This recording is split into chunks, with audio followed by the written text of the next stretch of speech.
हमारी जो संगतियां हैं, संगतियों का मतलब होता है संघ की गति। और संघ की गति जो होती है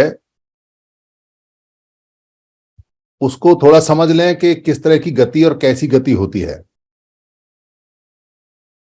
जैसे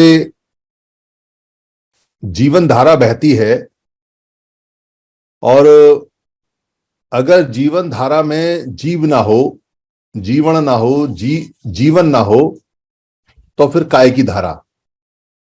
कौन सी धारा, कैसी धारा?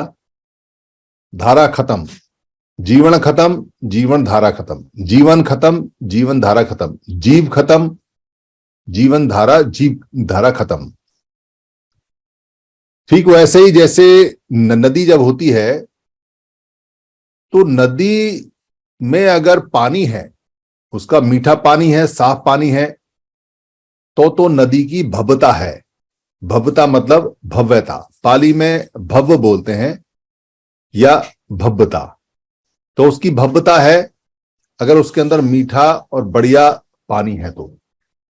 और अगर उसके ऊपर बहुत सारे पुल बना दिए, बहुत सारे घाट बना दिए, बहुत सारे शहर बसा दिए और पानी उसमें एक बूंद नहीं बहता तो वो नदी नहीं है, फिर नदी की कोई भव्यता नहीं है, फिर वो बेकार हो जाती है। वैसे ही जो समुद्र होता है, समुद्र की भव्यता जब होती है जब वो गहरा हो और उसमें विशाल पानी हो। अगर उसमें विशालता ना हो, फैलाव ना हो और पूरा गहरा पानी ना हो तो वो समुद्र नहीं है, फिर आप उसमें कोई फायदा नहीं कर सकते, फिर वो बेकार हो जाता है। ठीक वैसे ही अगर बादल हैं और उनके अंदर पानी नहीं है और आए और हवा बन के चले गए तो उनकी कोई भव्यता है नहीं। ऐसे ही जो जंगल है, अगर जंगल में पेड़ नहीं और घने पेड़ नहीं, हरे भरे पेड़ नहीं, फलदार पेड़ नहीं, जंगली पेड़ नहीं, जानवर नहीं, तो वो जंगल नहीं है, फिर वो जंगल की कोई भव्यता नहीं है। ठीक वैसे ही अगर कोई संगति लगाता है और संगति में सब चीज है पर जनबल नहीं है, जितने भी संगी हैं वो नहीं है, तो फिर वो संगति की कोई भव्यता है नहीं। पिछले 75 सालों में हमें जो सिखाया गया और हमारे दिमाग में जो डाला गया है और जो दिखाया जा रहा है बार बार, वो ये है कि जो संगति है यानी जो सम्मेलन जिसको बोलते हैं वो भव्य होने चाहिए, भव्यता होनी चाहिए, भव्य होने चाहिए, बहुत ग्रांड होने चाहिए, ग्रेट होने चाहिए। तो उन और भव्य और भव्यता और विशाल और चमकदार और लाजवाब बनाने के लिए कितने सारे तरीके हमारे अंदर डाल दिए, थोप दिए। पंडाल होना चाहिए विशाल, भव्य, बहुत बढ़िया, ऊंचा, महंगा, उस पे झंडे रंग बिरंगे दुनिया भर के लगे होने चाहिए, बहुत सारे उस पे होर्डिंग और बैनर होने चाहिए, कुर्सियां बिछी होनी चाहिए, मंच बहुत बड़ा होना चाहिए जो दूर से दिखाई दे कितना विशाल और कितना बढ़िया मंच है। उस पर कुर्सी बहुत ठाकेदार राजा जैसी होनी चाहिए, राजसी कुर्सी, ऊंची ऊंची बढ़िया चमकदार कुर्सी होनी चाहिए। माला होनी चाहिए ऐसी जो 10, 20, 50 आदमी इकट्ठे हो तो उनके गले में आ जाए। माला की भव्यता होनी चाहिए, बहुत मोटी माला हो जो दोनों हाथों में ना आए। और माला अगर सोने की हो तो क्या कहना, और अगर पैसे की और 500 रुपए के नोट की और 2000 रुपए के नोट की हो तो गजब। तो माला ऐसी होनी चाहिए। तो वहां जितने लोग आते हैं उनके लिए भव्य भोजन होना चाहिए, बढ़िया भोजन होना चाहिए। वहां जितने लोग आते हैं उनके लिए मोमेंटम होना चाहिए, और जितना बड़ा और जितना विशाल मोमेंटम हो उतनी भव्यता, उतना बड़ा कार्यक्रम, उतना विशाल कार्यक्रम। भाषण होने चाहिए खूब चिल्ला चिल्ला कर, जोर जोर से, और भाषणों के बीच में जयकारे और नारे बहुत जोर जोर से होने चाहिए। और भाषण आरंभ करने से पहले जयकारे होने चाहिए, और जयकारे महापुरुष के हों या ना हो, पर जो वहां पुरुष बैठे हैं या महिला बैठी हैं उनके जयकारे जरूर होने चाहिए। वहां खूब अच्छी तरह से गमछे, टोपी और स्वागत के लिए फूल और बुके, ये सब होना चाहिए। जिसका कोई जवाब ना हो। सामने मेज रखी होनी चाहिए, उन पे गुलदस्ते और गमले हों और मंच फूलों से सजा हुआ होना चाहिए। ये जो सारी चीज हमको बताई जा रही हैं और जो सारी चीजें हमको सिखाई जा रही हैं भव्यता के नाम पे, कि वहां जितने लोग आते हैं उनको कोई ना कोई प्रशस्ति पत्र देना चाहिए, उनका फोटो उनका वीडियो बहुत अच्छी तरह से होना चाहिए और खूब खर्चा होना चाहिए, बड़े बड़े खर्चे होने चाहिए। और भी भव्य बनाना हो तो जो आयोजक मंडल है उसके एक से कपड़े होने चाहिए, एक सी ड्रेस होनी चाहिए, और वीआईपी आने चाहिए, बड़े बड़े वीआईपी आने चाहिए जिनके नाम से लोग खिंचे चले आए और कहें कि देखो कितना बड़ा आदमी इसके साथ आया, कितना बड़ा आदमी इस सम्मेलन में आया। ये भव्यता का जो मानक है, ये मानक सारे एक तरफ हैं, चाहे वहां सारी कुर्सी खाली रह जाएं, चाहे सामने आदमी ना हो, चाहे किराए के आदमी लाने पड़े। यानी कि जो संगति संघ की होनी चाहिए, जो जनसंघ होना चाहिए, जनों का संघ होना चाहिए, तो जन तो वहां है नहीं, संघ तो वहां है नहीं, लोग तो वहां है नहीं, और बाकी भव्यता का सारा सामान वहां पर मौजूद है और लाखों करोड़ों रुपया पानी की तरह खर्च होता है। अगर हिसाब लगाया जाए बड़ी बड़ी जो भव्यता वाली संगति हैं तो एक एक आदमी पे 3-3, 4-4 हजार रुपये खर्चा आता है, और वो फिर मीडिया को पैसा देना और प्रेस में अपना व्याख्यान छपवाना, किताबें छपवाना, मैगजीन छपवाना, जो जितना कर सके वो कम। ये मैं भव्यता की बात इसलिए बता रहा हूं क्योंकि समर संघ अपने पुराने पैटर्न पे काम करता है और समर संघ सबसे भव्य है, उसकी भव्यता सबसे ज्यादा है, क्योंकि हम वहां कोई स्टेज शो नहीं कर रहे हैं, हम वहां पर कोई पिक्चर नहीं बना रहे हैं, हम वहां कोई डांस ग्रुप लेके नहीं आए हुए हैं, हम वहां पर कोई नाटक मंडली नहीं खड़ा कर रहे हैं जो बहुत बड़ी मंच करनी है, हम वहां कोई नाटक या कलाकार इकट्ठे करके नहीं बैठा दिए हमने जो वहां ऊंचे ऊंचे चीख चीख के वहां पे बोलेंगे और चिल्लाएंगे। हमने वहां संघ जो पुराना है उस संघ के बारे में बताना है, और जो हमारी परेशानी और हमारी मुसीबत है उसको संघ के जरिए कैसे हम उसको ठीक कर सकते हैं वो हमको बताना है। वो हम पोलैरिटी बता सकते हैं, जोरदार शब्दों में बता सकते हैं, मगर चिल्लाने की आवश्यकता नहीं होती है, समझदारी से बता सकते हैं, शांति से बता सकते हैं।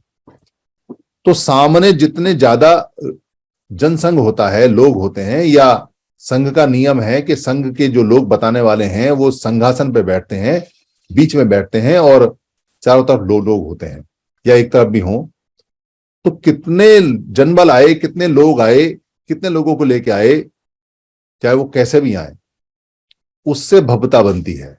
उससे जो पूरी की पूरी हमारा विशालता है, जो हमारी संगति है, जो उसकी वैल्यू है, जो उसका मूल्य है, उससे तय होता है, ना कि मंच माला और ये जो सारे तामझाम इससे होता है। ये इसलिए आपको मैं बता रहा हूं क्योंकि समणों के पास में जनबल बहुत है, बहुत ज्यादा जनबल है, लोग ही लोग हैं, और उनके पास में बाकी कुछ नहीं है, ना पैसा है, ना माला है, ना मंच है। ये 2-4 पैसे अभी सरकारी नौकरों पे आ गए हैं, ये चुक जाएंगे, खर्च हो जाएंगे तो उनकी भव्यता, सब जिसको भव्यता बोलते हैं, खत्म हो जाएगी। और वमनों के पास में जनबल नहीं है, बाकी सब चीज है। उनके पास मंच है, माला है, स्टेज है, प्रशस्ति पत्र है, इनाम देने के लिए है, पुरस्कार देने के लिए है, पैसा देने के लिए है, पैसा दे के लोग बुलाने के लिए हैं, बड़ी बड़ी माला हैं, स्टेज हैं, सब है। तो उन्होंने अपनी बीमारी हमारे लोगों को सिखा दी ताकि हमारे लोगों को ये पता ही न चले कि संगति का मतलब होता क्या है। संग संग रह के गति चलती रहनी चाहिए, गति होती रहनी चाहिए और लगातार हिलता रहना चाहिए, लगातार चलता रहना चाहिए, वो संगति है। पर हमारे लोगों को सिखा दिया कि जिसकी ज्यादा मंच बड़ी, जिसका ज्यादा पोस्टर बड़ा, जिसका ज्यादा बैनर बड़ा, जिसका ज्यादा फ्लैक्स बड़ा, जिसके ज्यादा मंच और जिसके गले में ज्यादा माला और जिसके सर पे जितनी बड़ी टोपी और गमछे और रुमाल ये सब जितने हैं, वो चमकदार जो संगति है वो ज्यादा कामयाब होती है। वो संगति दुनिया में कहीं कामयाब नहीं मानी जाती। कम से कम पैसे में ज्यादा से ज्यादा जन बुलाना चाहिए, और अगर फ्री आए तो उसका कहना क्या, और बिना कहे आए तो गजब है। यानी कि सिर्फ आपने तारीख दे दी कि फलानी जगह पहुंचना है, ये संघ का आदेश है, संघ का फैसला है, और आपने कुछ नहीं करना, वहां पर बस एक बैनर लगाना है याददाश्त के लिए कि ये संगति हमारी हुई है, ताकि फोटो खींचे, वीडियो खींचे, लोग बनाए अपना मोबाइल पे, तो उनका डेट और टाइम और जो हमेशा के लिए उनको याद रहे बस। बाकी अपनी दरी भी लेके आए, अपनी चादर भी लेके आए, अपना खाना भी लेके आए, अपना पानी भी लेके आए, तो वो संगति सबसे गजब की है। जितने भी पुराने जो संघ हैं, क्योंकि पुराने संघ हैं वो अब धम्म में बदल चुके हैं, वो धम्मिक हो चुके हैं। सांघिक बात कोई नहीं करता, संघ कैसे काम करते हैं वो कोई नहीं करता, उसमें किसी का इंटरेस्ट नहीं है। जो संघ को चलाने वाले भी जो लोग हैं उनका भी धम्म में इंटरेस्ट है, तो धम्म में कुछ मिल मिला जाता है, और कुछ ना भी मिले तो आत्मसंतुष्टि तो मिली जाती है, खुद की आत्मसंतुष्टि, यानी कि अपने आप को सेल्फ सेटिस्फेक्शन मिल जाता है। हमने बुद्ध का बड़ा काम किया, बड़ा काम सीखा, बड़ा काम जाना, हमने बुद्ध के कहे हुए कपड़े भी पहने, हमने बुद्ध के कहे हुए सफेद कपड़े पहन के उपासक बने, सेवा की, तो ये जो आत्मसंतुष्टि है ये मिल जाती है। बाकी अधिकार नहीं मिलते, बाकी बच्चों के लिए नौकरी नहीं मिलती, बाकी बच्चों के लिए कुछ नहीं मिलता। दुनिया में कोई भी धम्म है, अगर सारे देश के लोग एक धम्म के हो जाएं तो भी उनमें पक्ष और विपक्ष रहते हैं। अरे भाई, जब सारे लोग धम्म के एक जैसे हो गए तो काय का पक्ष और काय का विपक्ष। और ऐसे भी कंट्री है दुनिया में जो एक ही मजहब के, एक ही रिलीजन के हैं, और उनमें भुखमरी है, और उनमें मारामारी है, उनमें मर्डर होते हैं, उनमें खूब आतंकवाद है, और वो खूब कट रहे और मार रहे हैं। लगभग दुनिया के सारे कंट्री धार्मिक कंट्री हैं, तो जिन देशों में मारकाट मची हुई है, आप समझ सकते हैं कि धर्म से वो, या धार्मिक जो चीज है, जो रिलीजन चीज है, उनसे रुकती नहीं है। क्योंकि पेट का सवाल है, रोटी का सवाल है, कपड़े का सवाल है, मकान का सवाल है, बच्चों को एस्टेब्लिश करने का सवाल है, स्थापित करने का सवाल है, और इसके लिए मारामारी मची हुई है। चीजें कम हैं और लोग ज्यादा हैं, या अगर चीजें पूरी भी हैं तो लोगों ने स्टोर कर रखी हैं, देते नहीं है, इस वजह से मारामारी है। या अगर कम भी हैं तो लोगों ने जानकारी नहीं है कि अगर वो शांति से काम करेंगे तो सबको मिल जाएगी, वन बाई वन, तो जल्दी जल्दी मची हुई है कि हमारे बच्चों को मिल जाए। तो मेन जो लड़ाई है और मेन जो काम है वो ये है कि हमको संसाधन और सारी चीजें चाहिए, सुख सुविधा की। देश के अंदर जो सारी चीजें हैं उन पर पहला अधिकार समणों का है, बाद में किसी वर्ण का हो सकता है, पर हो उल्टा रहा है, सारा अधिकार वर्ण का है, और समण नई नई योजना बनाते रहते हैं, उनसे मांगने के लिए सम्मेलन करते रहते हैं, उनसे मांगने के लिए इतने मांगते हैं, और इतने बूढ़े बूढ़े लोग, इतने इतने पुराने अपने आप को मिशनरी बोलते हैं, पर मांगने की आदत नहीं गई। एजेंडा लगाते रहेंगे, ये मांगना है, वो मांगना है, ये करना है, वो करना है। अरे मांगने से 75 साल में मिला क्या? जब जब मांगा तो कुछ ना कुछ चला गया। दो कपड़े आपके उतारता है, जब भी आप उससे कहते हो कि हमको कुछ दे दो, तो वो आपकी टाई भी उतार लेता है और वो आपका कोट भी उतार लेता है। फिर आप रोते हो, दो कपड़े उतार लिए तो आपको टाई दे देता है, चल टाई दे दी, तो खुश हो जाते हैं कि अरे चलो टाई आ गई। यही आरक्षण के साथ हुआ। आरक्षण के 5 OM आए, 3 वापस कर लिए, 2 लागू रहे, तो खुश हो गए उसमें कि हमें कामयाबी मिल गई। भाई कहाँ कामयाबी मिली? 5 के 5 वो वापस होते और आरक्षण बढ़ता, और ये 9th शेड्यूल में जाता और इसका कानून बनता, तो कामयाबी है। पर लोगों ने इसी का जश्न मनाया और लोगों से खूब पैसा लिया, और आज तक पैसा ले रहे हैं कि हमने ये कामयाबी। भाई तुमने कौन सी कामयाबी की? जो अधिकार बाबा साहब के थे वो घट गए, और आपने समझौता कर लिया कि हमको थोड़े से दे दो, थोड़े तुम रख लो। ये क्या बात हुई? ये तो तुम बार्गेनिंग कराए, सौदा कराए, ऊपर से हमारे ऊपर थोपते हो और कहते हो कि हमने 3 वापस करा दिए, और वो जो 5 गए थे उनका क्या? तुम कहाँ थे? और 2 थे तब कहाँ? ये बातें अगर आप सोचोगे ध्यान से तो आपको पता चलेगा कि हर बार आपके 3 कपड़े छीने जाते हैं और 1 वापस कर दिया जाता है। अब सिर्फ लंगोट लंगोट बचा है और कुछ नहीं है। ये भी चला जाएगा, उसके बाद बैठे रहना फिर घड़ा लगा के। इसलिए संघ जरूरी है, इसलिए संगति जरूरी है, इसलिए संघ का फार्मूला जरूरी है। 75 सालों में हमारे जितने भी संगठन के लोग हैं उन्होंने सारे फार्मूले अपना के देखे हैं। उन्होंने प्रबुद्ध भारत धम्म का फार्मूला भी अपना के देखा, उन्होंने इंटरकास्ट मैरिज का भी फार्मूला अपना के देखा। इंटरवर्ण में जो मैरिज जो बाबा साहब ने कभी नहीं बताई कि आपको इंटरवर्ण करनी है, बाबा साहब ने इंटरकास्ट के लिए कहा, हमारे लोग एक स्टेप आगे निकल गए, उन्होंने इंटरवर्ण शादी करनी शुरू कर दी। वर्णों के अंदर शादी हो रही है तो उनके बेटा बेटी उनके हाथ से निकल जाते हैं पढ़ लिखे, वो फिर लौट के नहीं आते, चले जाते हैं, बल्कि वो परिवार ही खत्म हो जाता है, आइडियोलॉजिकली उसका विचार ही खत्म हो जाता है। वो सारा सारा करके देख लिया, राजनीतिक पार्टी बना के देख ली, बल्कि राजनीतिक पार्टियां बना बना के देख ली, खूब सारी बनी और रोज बन रही है नई। लड़के भी बना रहे हैं, बूढ़े भी बना रहे हैं, बुढ़िया भी बना रही हैं, जवान भी बना रहे हैं, सब बना रहे हैं, कोई कम नहीं है। रोज दो चार कहीं ना कहीं बन जाती हैं। जो थोड़ा बोलना सीख जाता है, जिसको लगता है कि लोग आ रहे हैं सुनने हैं, और जरा चड़क पटक की आवाज करके नमक मिर्च लगा के बोलता है, चिल्लाता है, उसको लगता है कि लोगों का वह हीरो या हीरोइन बन गया। तीसरे दिन वो दफ्तर खोल के पार्टी बना लेता है। सबका ये हाल है। तो पार्टियां बना के भी देख ली, अपनी पार्टी बना के भी देख ली, सरकारी कर्मचारियों की ने नौकरी करके देख ली और नौकरी गवा के भी देख ली। यानी नौकरी जैसी बाबा साहब ने दी थी वो भी करके देख ली, और जो अधिकार चले गए, नौकरी चले गए, वो गवा के भी देख ली। कोई नहीं बोलता, चुप होके बैठे हुए हैं सारे सारे जितने भी सरकारी संगठन वालों ने नेतागिरी की या जितने भी संगठन बनाए। और जिन्होंने संगठन बनाए उनके खुद के डिपार्टमेंट बिक गए, वो अपने डिपार्टमेंटों को रोक भी नहीं पाए। और जो हमारे ये जो आर्थिक संगठन वाले लोग हैं, ये तो बेचारे तीन ना तेरह में, इनका तो परसेंटेज ये इतना है कि वो दिखाई नहीं देता। क्या आर्थिक संगठन, जहां 3-4 लाख करोड़ का बजट हो वहां कहाँ आर्थिक हम करते हैं। किसी को 100-200 करोड़ रुपए अगर मिल भी जाए तो उससे होता क्या है। इतना बड़ा समाज है जो 130 करोड़ लोग है, अठन्नी अठन्नी भी हिस्से में नहीं आती। तो वो सारे के सारे जो हथकंडे थे, जितने भी थे, जो सामाजिक संगठनों ने थे, वो भी अपना के देख लिए, बल्कि संगठनों ने खूब अपने अपने टुकड़े करके देख लिए, पर अधिकार तो जाते रहे, अधिकार नहीं बचे। अधिकार बचाने के लिए कोई नहीं आया। जब अधिकार बचाने के लिए कोई आया ही नहीं तो किसका इंतजार करें। सबसे बात की, सारे संगठनों से बात की, पर बात बनती नहीं। तो ये आया कि भाई चलो खुद ही इकट्ठे हो जाते हैं, क्योंकि जान तो हमारी बचनी, हमें बचानी है। तो वो खुद इकट्ठे होने का फार्मूला हिट हो गया। बहुत सारे लोग ऐसे मिल गए जिनको इकट्ठा होना था, ना जिनको नेता की जरूरत थी, ना जिनको मंचमाला की जरूरत थी, ना जिनको पैसे की जरूरत थी, ना जिनको चंदे का धंधा, ना जिनको पंजीकरण कराना है, ना ही जिनको किसी व्यक्ति के पीछे भागना है। ऐसे बहुत सारे लोग हैं, अभी भी बहुत सारे लोग हैं, बस उन तक पहुंचना बाकी है। और जैसे जैसे हम पहुंचते जाएंगे वैसे वैसे हम आगे बढ़ते जाएंगे, और जैसे जैसे आगे बढ़ते जाएंगे वैसे वैसे अपना सुख प्राप्त करते जाएंगे।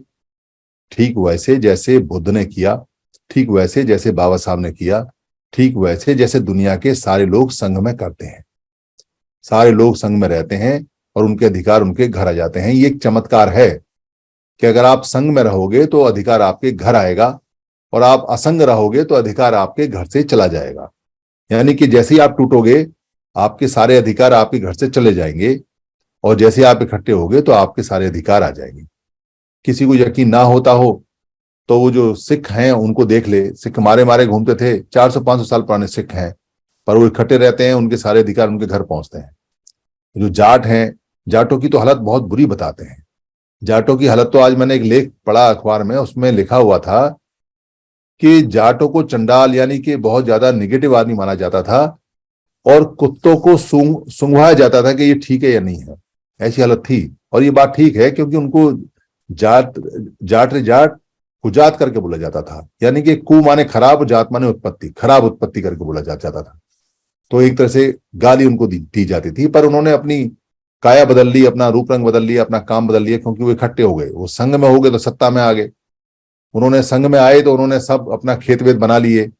जो संघ में आए तो एक दूसरे की मदद की और काम करे, तो आज उनके सारे काम होते हैं।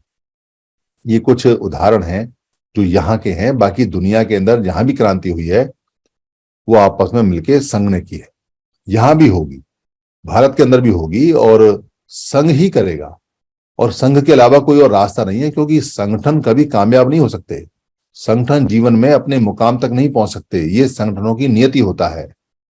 और संघ हमेशा अपने मुकाम तक पहुंचते हैं, अपने डेस्टिनेशन तक पहुंचते हैं, अपने उद्देश्य में सफल होते हैं। और सारे संघ हुए हैं जितने भी हैं, चाहे बुद्ध का संघ है, चाहे सरदारों का संघ है सिखों का, चाहे जाटों का संघ है, चाहे मुसलमानों का संघ है, चाहे ईसाइयों का संघ है, और चाहे भारत में जो संघ चलता है वो भी। संघ हमेशा अपने डेस्टिनेशन, अपने उद्देश्य, अपने ऑब्जेक्ट, अपने जो उसका लक्ष्य होता है वहां तक पहुंचता ही पहुंचता है। ये संघ के साथ जुड़ी हुई बात है, पर बिना काम के नहीं हो सकता। कोई ये कहे कि हमने संघ का नाम रख दिया, या पुराना संघ निकाल लिया, या हमने पुराने नियम निकाल लिए, या हम बुद्ध से भी पुराने संघ के नियमों पे अब चल रहे हैं, तो कामयाबी घर आ जाएगी।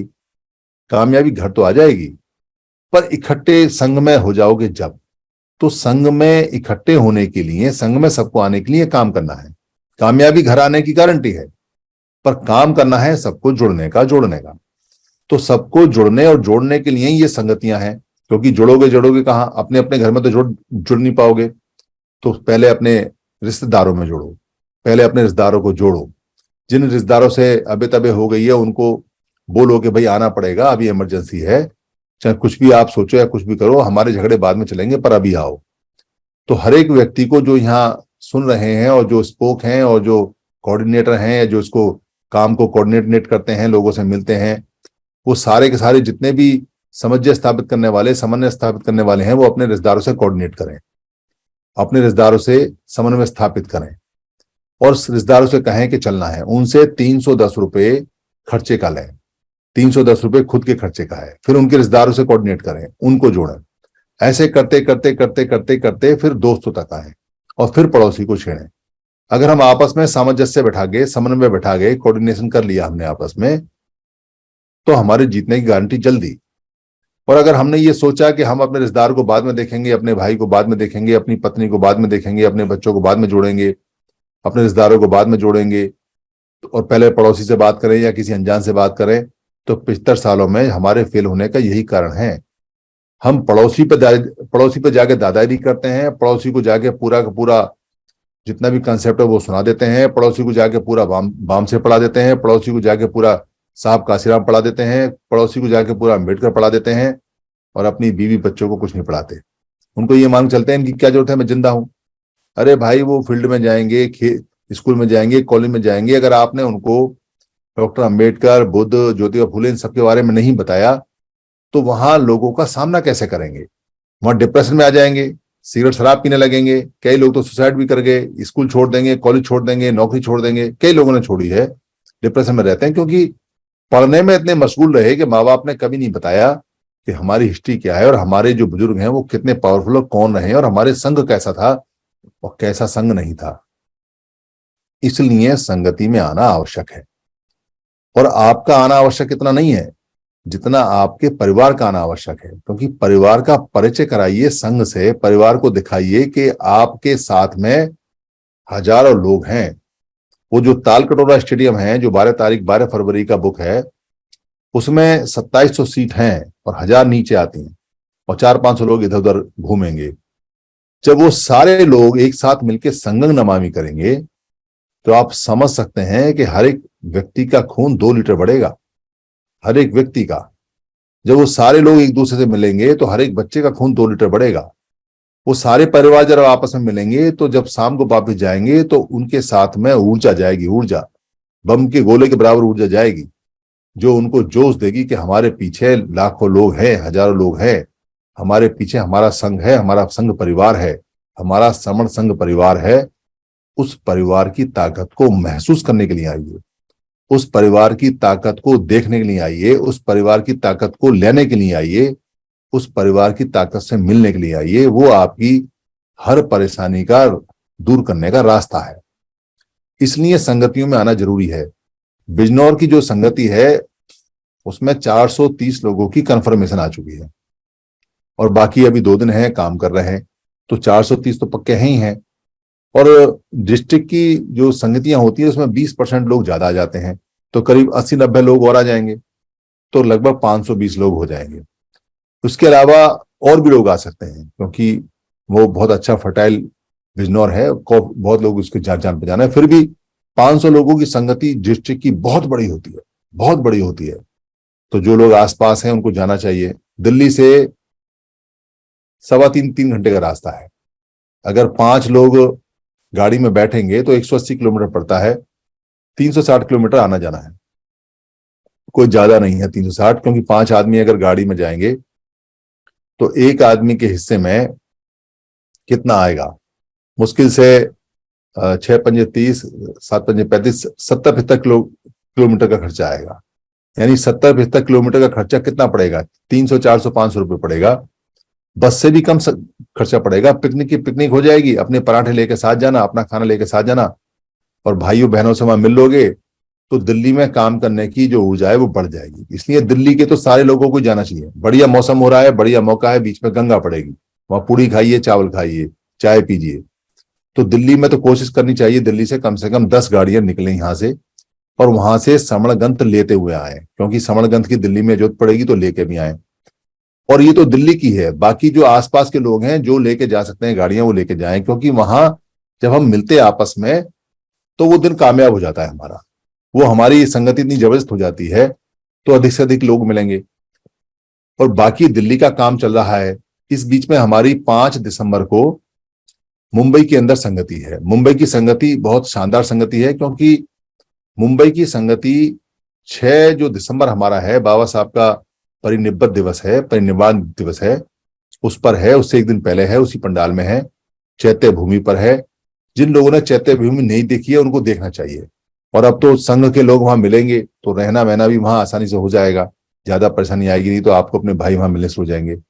तो मुंबई की पहली संगति है, जो लोग संगति में जा सकते हैं जाएं। उसके बाद मुंबई की संगतियां और भी लगेंगी। वैसे ही संगति हमारी जयपुर में भी है, वैसे ही संगति बुलंदशहर में भी है, वैसे ही संगति दिल्ली में भी है। जो दिल्ली में है वो 25 दिसंबर की है और वो अच्छी संगति रहेगी। उसमें बहुत सारे लोग बाहर के भी आएंगे, इधर के भी आएंगे, अच्छे विचार सुनने को मिलेंगे। हमें ये भी जानकारी मिलेगी कि समर संघ के बारे में लोग क्या सोचते हैं। हम पूछेंगे वहां पर कि आपका क्या व्यूज है, क्या नहीं है, तो उस संगति की भी तैयारी अच्छी करें। पर अभी क्योंकि 2 दिन रह गए हैं तो सबसे पहले बिजनौर की करें और 12 फरवरी की तो लगातार करते रहें, उसकी बुकिंग करते रहें, लोगों से मिलते रहें, लोगों से खर्चा लेते रहें, भेजते रहें और उसकी जानकारी देते रहें, क्योंकि वो तालकटोरा स्टेडियम की जो संगति है वो संगति बहुत बढ़िया रहेगी। सारे लोगों में एक ऊर्जा का संचार रहेगा और हमारी संघ संघ गति होगी, संघ के साथ गति होगी, संघ के साथ मूवमेंट होगी। और जब मूवमेंट होती है तो कुछ ना कुछ अच्छा ही होता है, क्योंकि जब कोई चीज कहीं फिक्स हो जाती है तो वो खराब हो जाती है, पर चलती रहती है तो बढ़ जाती है, बढ़िया हो जाती है, अच्छी हो जाती है। इसलिए संघ की गति करनी है, संघ में गति करनी है, संगतियां करनी है और सब लोगों को पहुंचना है। और सब लोग मिलकर एक दूसरे को सलाम करेंगे, नमामि करेंगे, संघ को सलाम करेंगे, तो उससे हमारे और भी अच्छे अच्छे रिजल्ट आएंगे, बहुत बढ़िया आएंगे। आप सब लोग जितनी जल्दी हो सके सबके सब संगतियों में जाएं और संगति खुद भी लगाएं। जब तक आप संगति लगाएंगे नहीं तब तक संगति बढ़ेगी नहीं। तो संगति में जाना भी है, संगति को लगाना भी है, स्पोक बढ़ाने हैं, स्पोक बढ़ने रुक गए हैं तो स्पोक बढ़ाने हैं और संगतियां लगातार वर्चुअल एक्चुअल बढ़ानी है। संघ को नमामि, संघ को सलूट, जुड़ेंगे जीतेंगे, जिद्द जुड़ने की, हर हालत में जीतेंगे, चाहे दुनिया इधर से उधर हो जाए। हमारा समय आ गया है, बस काम करना है, जैसे जैसे जुड़ते जाएंगे वैसे वैसे जीतते जाएंगे। जो जो जुड़े हैं वो जीते हैं, जहां जहां जुड़े हैं वहां वहां जीते हैं, जैसे जैसे जुड़े हैं वैसे वैसे जीते हैं। जंगल में जुड़े हैं जंगल में जीते हैं, और अगर मोहल्ले में जुड़े हैं तो मोहल्ले में जीते हैं, और देश में जुड़ेंगे तो देश में जीतेंगे। संघं नमामि, संघं नमामि, संघं नमामि।